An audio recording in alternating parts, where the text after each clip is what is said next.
সুস্বাগতম উইনার্স। জীবনে করে দেখাও কিছু এমন যেটা দেখবে নেশন আর সেটাই ফলো করবে আগামী জেনারেশন। দাম বিনা निर्धन दुखी तृष्णा बसो धनवान कहू ना सुख संसार में सब जग। সেটা ধনী হোক বা গরিব, সেটা উচ্চবর্ণের হোক বা নিম্নবর্ণের, প্রকৃতির এই পরীক্ষায় সকলকে বসতে হয়। গল্পটা শুরুর আগে একটা কথা মনে রেখো, প্রকৃতির নিয়মে দুঃখটা একটা সহনশীলতার পরীক্ষা। তোমার মধ্যে যদি সহনশীলতা না থাকে, তবে তুমি সাকসেস হওয়ার পর যদি কোনো বাধা বিপত্তির সম্মুখীন হও, তখন তুমি কিভাবে সেই বাধা বিপত্তির ঝড় সামলাবে? দুঃখের ব্যাখ্যা সকলের কাছে ভিন্ন, তাই একটি রাজার জীবনেও দুঃখ থাকে।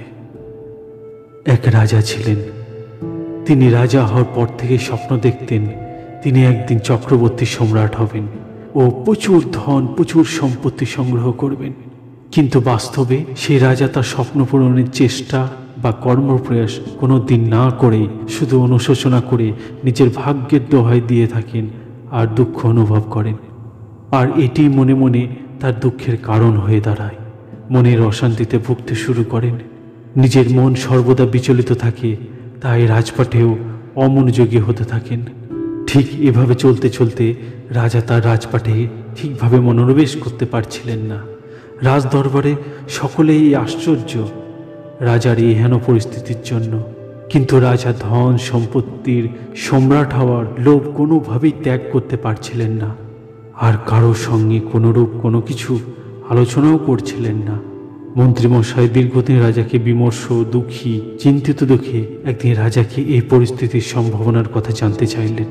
রাজা মন্ত্রীকে কিছু গোপন না করে সমস্ত দুঃখের কারণ বর্ণনা করলেন।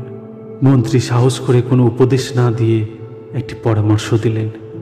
রাজন, আমাদের এই রাজ্যের সীমানায় যে উচ্চ পর্বতটি আছে, সেখানে এক মহাজ্ঞানী তপস্বী বসবাস করেন। তিনি সকলের আড়ালেই থাকেন, কিন্তু তার মধ্যে সকল সমস্যা সমাধানের অলৌকিক শক্তি আছে। আমার মনে হয় আপনি অবিলম্বে ওনার নিকট সাক্ষাৎ করুন ও আপনার দুঃখ নিবারণের প্রতিকার চেয়ে নিন।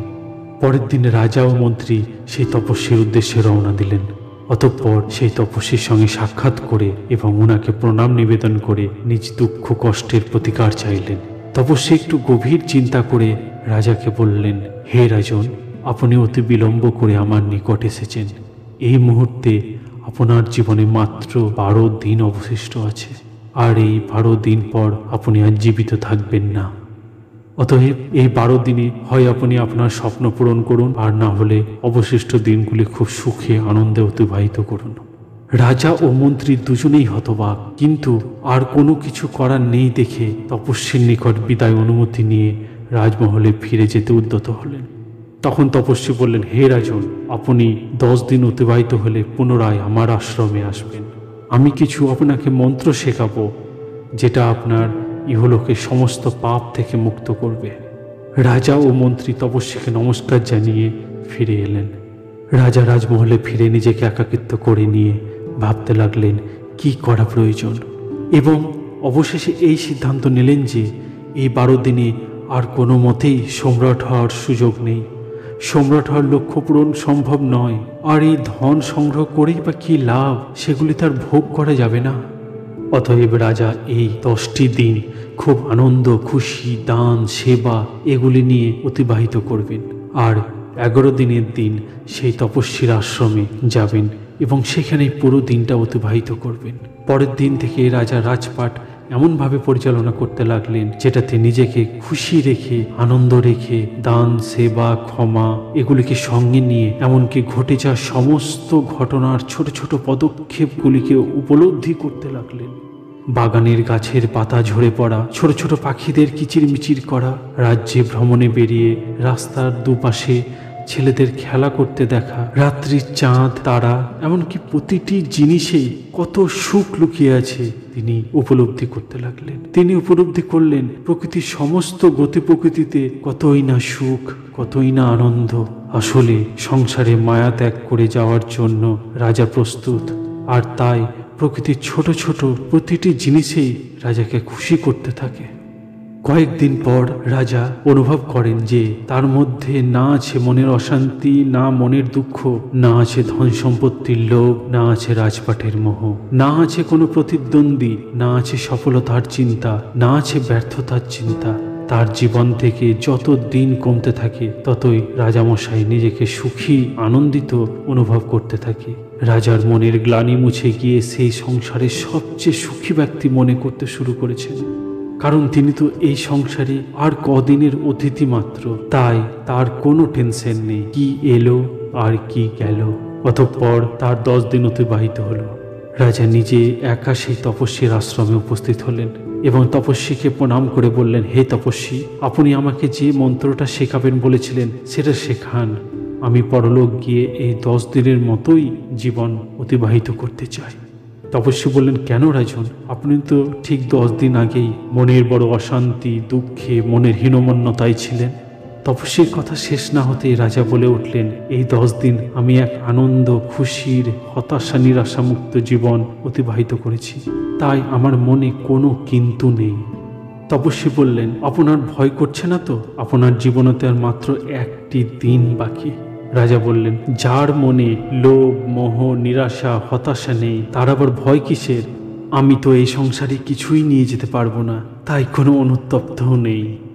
তখন তপস্বী বললেন, আমি আপনাকে মিথ্যে বলেছিলাম রাজন, আপনার বাস্তব জীবনের সঙ্গে পরিচিতি করার জন্যে, বর্তমানকে সঙ্গে নিয়ে বাঁচার জন্য, প্রকৃতির সমস্ত কিছুর মধ্যে সুখ খুঁজে পাওয়ার জন্য। দেখুন, আপনি রাজা, আপনার দায়িত্ব অসীম। আপনার একটা নির্ণয় এই রাজ্যের হিত বা বিপরীত দুটোই ঘটাতে পারে। তাই আপনাকে মনের প্রতি আত্মনিয়ন্ত্রণ রেখে দশের সেবা, দেশের সেবা করতে হবে। আপনি ফিরে যান ও গত 10 দিন যেভাবে জীবন অতিবাহিত করলেন ঠিক তেমনই বাকি জীবন অতিবাহিত করুন। এই গল্প থেকে শিক্ষণীয় উপদেশ যেটা তোমার দুঃখ দূর করবে সেটা হলো মাত্র একটা ক্ষুদ্র চিন্তা, যেটা হলো জীবন ধারণের উদ্দেশ্য। রাজা যখন উপলব্ধি করলেন তার জীবনের উদ্দেশ্য কাল্পনিক, বাস্তবিক নয়, তখন রাজা বৃথা কাল্পনিক উদ্দেশ্য থেকে বেরিয়ে এসে বাস্তবের বর্তমানের সঙ্গে বেঁচে থাকা কত সুখের, কত আনন্দের সেটা উপলব্ধি করেন এবং তার জীবন থেকে সমস্ত হতাশা, নিরাশা, বিষণ্ণতা মুছে গিয়ে জীবনের দুঃখ ভুলে গিয়ে একটি দিনের কত মূল্য সেটা বুঝতে পারলেন। জীবনের উদ্দেশ্য বাস্তবিক না কাল্পনিক সেটা বুঝতে শেখো। জীবনের উদ্দেশ্য যদি বাস্তবিক হয় তবে সেটা পূরণের জন্য জীবনকে পুরো উৎসর্গ করো। বৃথা কাল্পনিক উদ্দেশ্যের মরীচিকার পেছনে গিয়ে জীবনে অযথা দুঃখ, হতাশা ডেকে এনো না। জীবনের মানে বোঝার চেষ্টা করো ও সফলভাবে জীবন অতিবাহিত করো। বৃথা দুঃখ করে, হতাশা করে নয়। Be winners. ভিডিওটা শেষ পর্যন্ত দেখার জন্য অসংখ্য ধন্যবাদ। দেখা হবে পরবর্তী নেক্সট কন্টেন্টের সাথে।